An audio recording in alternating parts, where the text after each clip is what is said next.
গাজা একটা জায়গা যেখানে প্রতিদিন সূর্য ওঠে কিন্তু আলো পৌঁছায় না, যেখানে শিশু জন্ম নেয় কিন্তু কবরের কাছেই তার খেলনা রাখা হয়।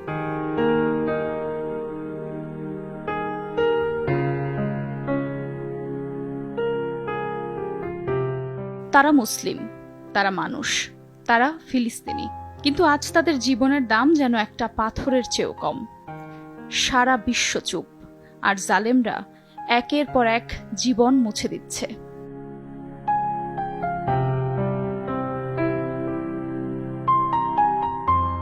কিন্তু আল্লাহ চুপ নন। জালেমরা যা করছে আল্লাহ তা থেকে গাফিল নন। তিনি শুধু তাদের এমন একদিনের জন্য সময় দিচ্ছেন যেদিন চক্ষু স্থির হয়ে যাবে। সূরা ইব্রাহিম আয়াত ৪২।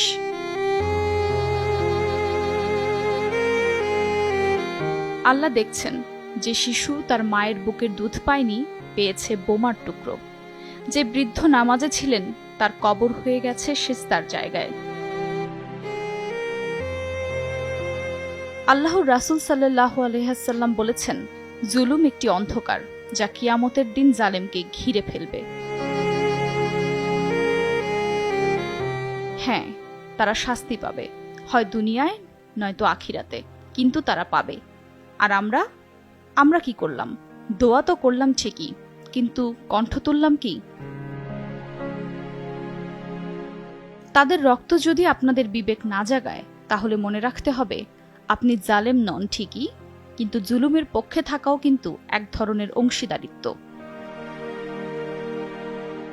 আজ কথা বলতে হবে, প্রতিবাদ করতে হবে, প্রার্থনা করতে হবে তাদের মুক্তির জন্য আর সবার বিবেকের জন্য।